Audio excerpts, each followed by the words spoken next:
दोस्तों, अपने पड़ोसी देश पाकिस्तान में इस वक्त जबरदस्त सियासी ड्रामा चल रहा है। लेकिन ऐसा हो सकता है कि इस ड्रामे में अपने कप्तान साहब यानी इमरान खान की सरकार गिर जाए। जी हाँ, एक बात से तो हम सब वाकिफ हैं कि पाकिस्तान में सरकार आर्मी के हिसाब से चलती है और बाकियों की तरह इमरान खान भी आर्मी की कठपुतली कहे जाते हैं। लेकिन अब वो आर्मी अपनी कठपुतली को बदलने वाली है और इसके लिए आर्मी के समर्थन वाला विपक्ष अब नेशनल असेंबली में अविश्वास प्रस्ताव भी ले गया है। तो अचानक से ऐसा क्या हो गया कि देश के प्रधानमंत्री को ही बदलने की तैयारी पाकिस्तान में चलने लगी?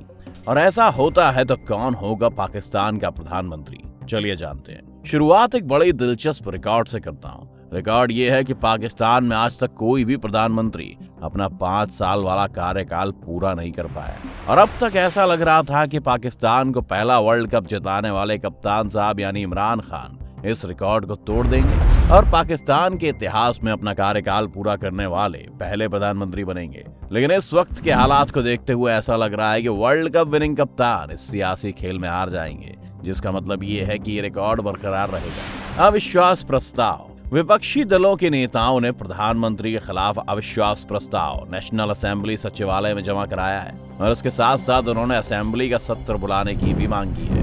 इस सिलसिले में विपक्षी नेताओं शहबाज शरीफ, आसिफ अली जरदारी और JUIF के प्रमुख और PDM के अध्यक्ष मौलाना फजलुर रहमान ने इस्लामाबाद में एक संयुक्त प्रेस कॉन्फ्रेंस की, जिसमें उन्होंने कहा कि अविश्वास प्रस्ताव को लेकर नेशनल असेंबली यानी संसद के 172 से अधिक सदस्यों का समर्थन उन्हें हासिल है। इस पर इमरान खान ने फ्रंट फुट पर आकर जवाब दिया और कहा कि हम विपक्ष के अविश्वास प्रस्ताव को पेश करने का स्वागत करते हैं और उनका मुकाबला करेंगे। क्या होता है अविश्वास प्रस्ताव? अब आप में से कई लोगों के दिमाग में आ रहा होगा कि अविश्वास प्रस्ताव क्या होता है, तो आइए जरा इसे भी समझ लेते हैं। पाकिस्तान के संविधान के अनुच्छेद 95 के तहत प्रधानमंत्री के खिलाफ अविश्वास प्रस्ताव नेशनल असेंबली में पेश किया जा सकता है। अविश्वास प्रस्ताव के लिए नेशनल असेंबली की कुल सदस्यता के कम से कम 20% सदस्यों को एक लिखित सूचना संसद के सचिवालय में जमा करवानी होती है। इसके बाद 3 दिन से पहले या 7 दिन के बाद इस प्रस्ताव पर वोटिंग नहीं हो सकती है। अब अगर नेशनल असेंबली की कुल सदस्यता के बहुमत से ये प्रस्ताव मंजूर हो जाता है तो प्रधानमंत्री अपने पद पर नहीं बने रह सकते हैं। बता दें कि इस वक्त नेशनल असेंबली में अविश्वास प्रस्ताव को पास कराने के लिए 172 वोटों की जरूरत है। क्यों लाया जा रहा है अविश्वास प्रस्ताव? अब सवाल ये उठता है कि इमरान खान की सरकार के खिलाफ अविश्वास प्रस्ताव लाने की नौबत क्यों आई है। इस पर विपक्ष के नेता शहबाज शरीफ का कहना है कि कई पार्टियों ने मिलकर इमरान खान के खिलाफ अविश्वास प्रस्ताव नेशनल असेंबली में जमा करवाया है। इनमें पाकिस्तान पीपुल्स पार्टी, JUI और मुस्लिम लीग N समेत कई विपक्षी पार्टी शामिल हैं। अब समझते हैं कि ऐसा क्यों किया जा रहा है। एक्चुअली जब से इमरान खान के नेतृत्व वाली सरकार पाकिस्तान में आई है, तब से महंगाई और बेरोजगारी चरम पर है। शहबाज शरीफ कहते हैं कि देश पर कर्ज बढ़ता ही जा रहा है, कर्ज लेने के बावजूद बदलाव होता नहीं दिख रहा है। शरीफ का कहना है कि करीब 4 साल के दौरान चुनी हुई सरकार ने जो कुछ इस देश के साथ आर्थिक और सामाजिक रूप से किया, उसका कोई उदाहरण नहीं मिलता है। सबसे ज्यादा परेशानी की बात महंगाई और बेरोजगारी है और मुल्क के अंदर कर्ज लेकर 22 करोड़ जनता को गिरवी रख दिया गया है। उनको एक ही काम आता है, अतीत की तख्तियां उखाड़कर नई तख्तियां लगाई जा रही हैं। इसलिए संसद में अविश्वास प्रस्ताव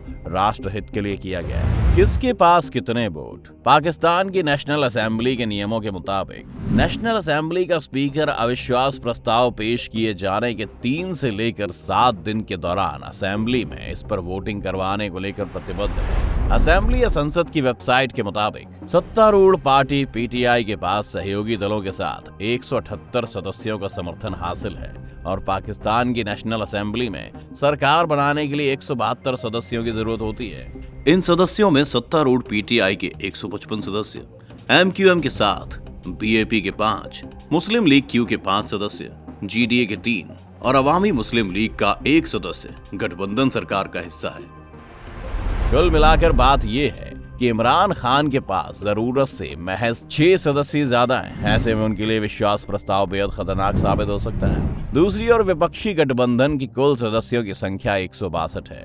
इसमें विपक्षी गठबंधन की सबसे बड़ी पार्टी मुस्लिम लीग N के सदस्यों की संख्या 84 है। पाकिस्तान पीपल्स पार्टी के 57 सदस्य, मुत्तहिदा मजलिस अमल के 15, BNP के 4, जबकि अवामी नेशनल पार्टी का 1 सदस्य शामिल है। इसके अलावा 2 स्वतंत्र सांसद भी इस विपक्षी गठबंधन का हिस्सा हैं। अगर संख्या बल को देखें तो विपक्षी गठबंधन को सिर्फ 10 और सदस्यों के समर्थन की जरूरत है। जमात इस्लामी, जिनके पास संसद की 1 सीट है, उसने फिलहाल किसी का साथ देने का ऐलान नहीं किया है। क्या होगा अगर अविश्वास प्रस्ताव को मंजूरी मिल गई तो? पाकिस्तान में अगर इस अविश्वास प्रस्ताव को मंजूरी मिल जाती है तो प्रधानमंत्री इमरान खान को कुर्सी छोड़नी पड़ सकती है।